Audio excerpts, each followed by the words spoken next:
इस वीडियो में हम लोग सीखेंगे कि जब डाटा हमारा प्रोग्रेशन एक्टिविटी से जो डाइस पोर्टल पर आ गया तो उसके आगे की क्या प्रक्रिया है। सबसे पहले डैशबोर्ड स्कूल डैशबोर्ड पे हम क्लिक करते हैं, जिससे जो बच्चों का डाटा वहाँ पर हमने इंपोर्ट किया था वो इसमें अपलोड होगा। क्योंकि इस संस्था में सारे बच्चों का वेरिफिकेशन कर दिया गया है, इसलिए यहाँ पर टोटल संख्या प्रदर्शित हो रही है। हमें यहाँ शून्य दिखेगा। सबसे पहला काम ये है कि हम एक एक कक्षावार बच्चों का डाटा व्यू और मैनेज से ओपन करके पूर्व की भांति इन 3 स्टेप्स को कंप्लीट करेंगे।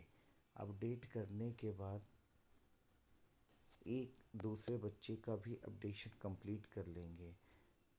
गत वर्ष हम लोग सभी ने सभी बच्चों का डेटा एडिट भी किया था, और साथ ही साथ ध्यान रहे कि जिन बच्चों का आधार इस वर्ष आपको प्राप्त हो गया है उसको भी इसमें अपडेट करते रहेंगे।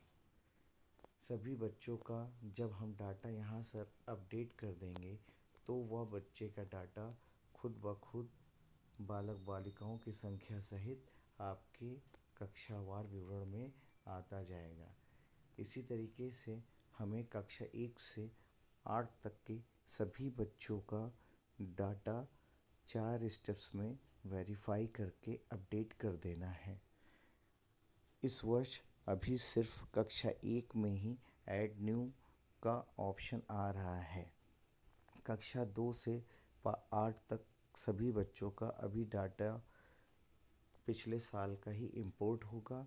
उसके बाद भविष्य में जब ऐड स्टूडेंट का ऑप्शन एक्टिव हो तो हम नए बच्चों का एडमिशन या एनरोलमेंट हम कर देंगे।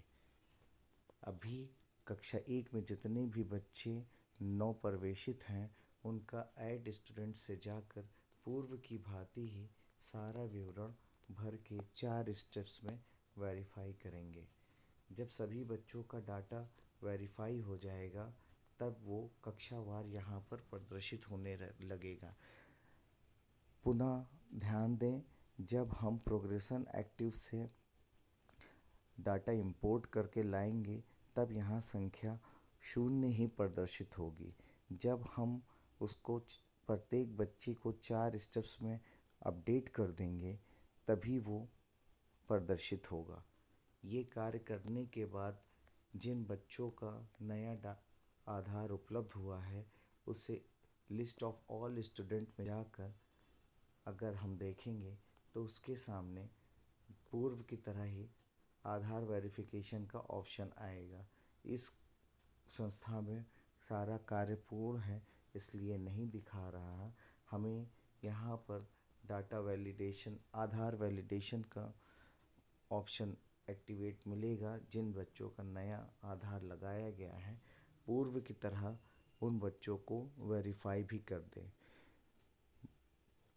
इस साल सबसे पहला काम स्कूल प्रोफाइल और फैसिलिटी, दूसरा काम टीचर प्रोफाइल, तीसरा प्रोग्रेशन एक्टिविटी से इंपोर्ट करना डाटा, और उनके बाद यहाँ पर कक्षावार बच्चों का डाटा अपडेट करते हुए नए बच्चों का एनरोलमेंट करना